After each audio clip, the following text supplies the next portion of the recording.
슬라이트 엣지 제5장 천천히 빨리 가기 제3편 시작합니다.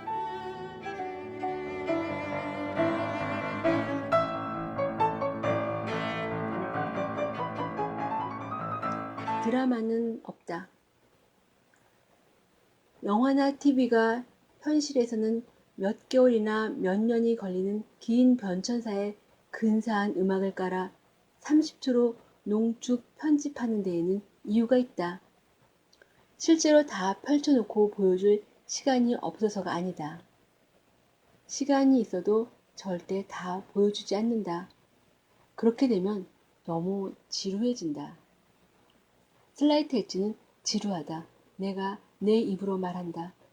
하지만 눈길을 끌기 위해 그저 하는 말일 뿐 실제로 슬라이트 엣지는 믿기 힘들 만큼 흥미진진하다.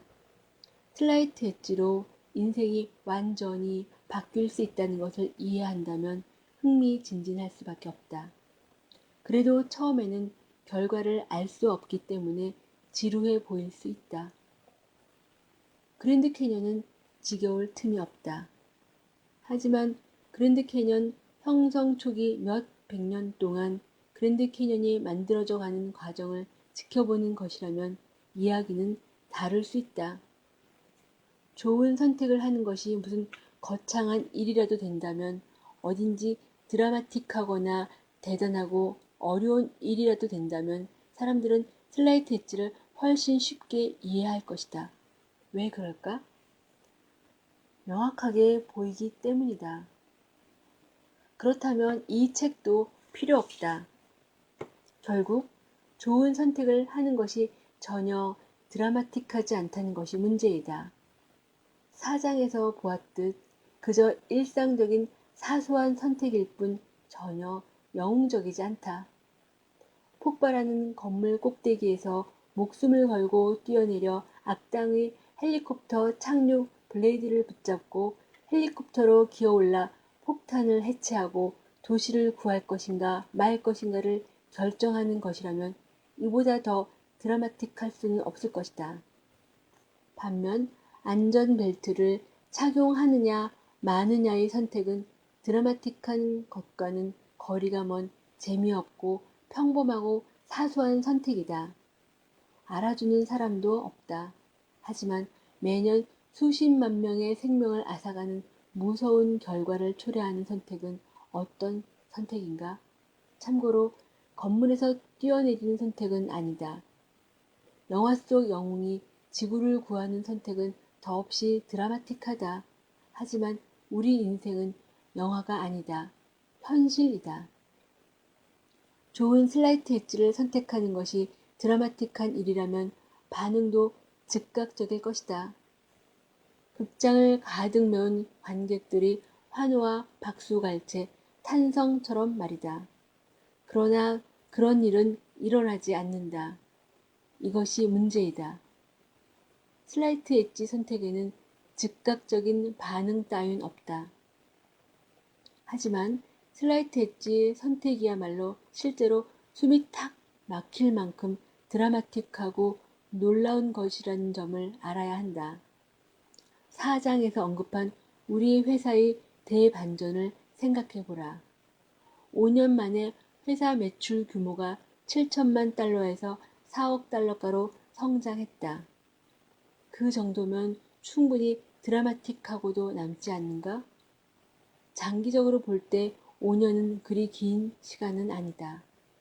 하지만 5분도 아니다.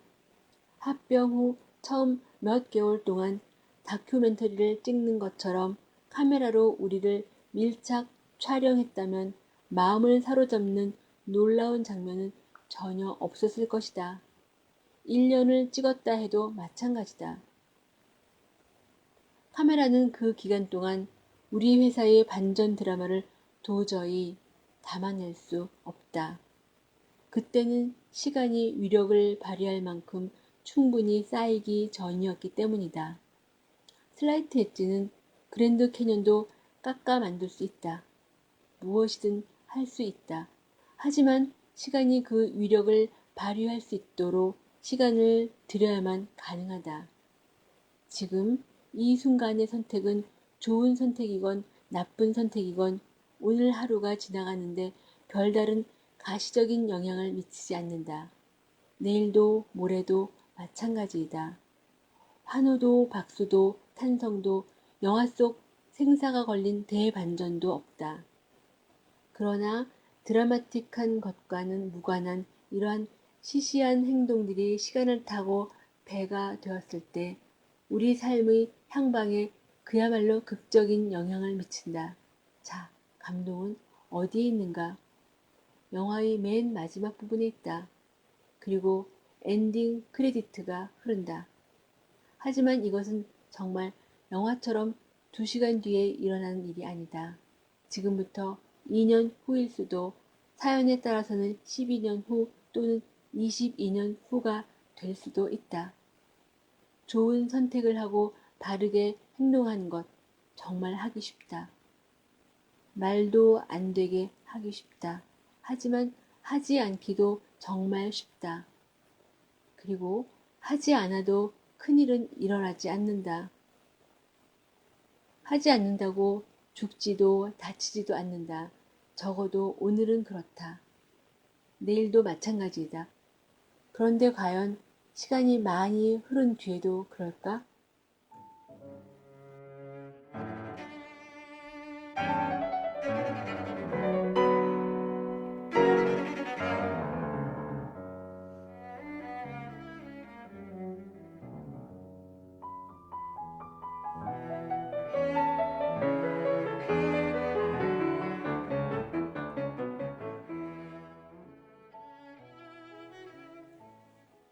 시간으로 보기. 눈 가리개를 한 동상으로 잘 알려진 정의의 여신상 또한 슬라이트 엣지의 이미지를 잘 보여주는 예이다. 정의를 상징하는 저울과 칼을 든 여인상의 역사는 고대 로마 시대까지 거슬러 올라가는데 당시에는 눈 가리개는 없었다. 눈 가리개는 대표 민주주의와 보편적 인권이란 현대 사상을 탄생시킨 르네상스 시대인 16세기에 들어서야 비로소 추가되었다. 이 눈 가리개는 사람들이 짐작하는 것처럼 정의는 눈이 멀었다는 것을 상징하는 것이 아니다. 진정한 정의는 외부 요인의 영향을 받지 않는다는 것을 의미한다. 우리가 슬라이트 엣지 철학을 생각하는 방식도 같아야 한다. 정말 슬라이트 엣지를 이해하고 적용해서 꿈꾸는 삶을 살고 싶다면 눈에 보이는 것만 믿고 순간을 위한 선택만을 해서는 안 된다. 지식을 토대로 선택해야 하며 시간의 눈으로 볼 줄 알아야 한다. 성공과 실패를 정의의 여신상의 저울 양쪽 접시라고 하자. 지금 사는 게 보통 팍팍한 게 아니라 몹시 힘이 든다. 저울이 심하게 기울어 있고 실패 쪽 접시가 아래를 향하고 있다. 건강, 재정 상태, 결혼 생활, 일. 몇 년 동안 사소한 판단 착오가 차곡차곡 쌓이고 눈덩이처럼 불어 이제 두 어깨를 무겁게 짓누르기 시작했다. 궁지에 몰린 것이다. 이럴 때 극적인 반전이 가능하다면 얼마나 좋을까? 자고 일어나 보니 아니면 손뼉을 짝 하고 한번 쳤더니 다 잘 되어 있다면 얼마나 좋을까? 하지만 그건 영화 속에서나 있는 일이다. 현실은 실제 상황이지 영화가 아니다. 그럼 어떻게 해야 할까? 작고 단순하지만 긍정적인 행동 하나를 성공 쪽 접시에 담으면 어떻게 될까? 아무 변화도 보이지 않는다. 하나 더 담는다. 역시 변화는 없다. 그리고도 계속해서 하나 더, 하나 더, 하나 더. 이렇게 늘려간다면 과연 어떻게 될까? 머지않아 저울은 아주 미세하게 움직일 것이다. 그리고 저울이 또 움직인다. 아주 조금씩. 그리고 마침내 무겁기만 하던 실패 쪽 접시가 살짝 들리는 것 같더니 이내 저울이 내게 유리한 쪽으로 기울기 시작한다. 실패 쪽 저울에 담긴 과거의 무게가 아무리 커도 성공의 무게를 한 번에 1g씩 계속해서 더해 간다면 결국 저울을 내 편으로 만들게 된다. 처음으로 돌아가서 긍정적이지만 아주 사소하고 작은 행동 몇 가지를 저울에 얻는다. 저울은 위동도 없고 보고 있자니 속이 상한다. 눈에 보이는 것만 믿으면 그렇다. 20명 중 19은 이 실망감에 포기하고 만다. 지금까지 무슨 일을 했든 현재 실패의 곡선 어디쯤이든 언제라도 긍정의 패턴을 쌓는 새 출발은 가능하다. 하지만 결과가 처음부터 눈에 보이지는 않기 때문에 과정에 대한 확신이 수반되어야 한다. 눈에 보이는 증거나 사실만 믿고 선택한다면 보나마나 실패한다. 눈에 보이는 것이 아닌 내가 아는 것, 내 철학을 기준으로 선택해야 한다. 네리움 투스타인님디 김예숙과 함께한 슬라이트 엣지 제5장 천천히 빨리 가기 제3편이었습니다. 감사합니다.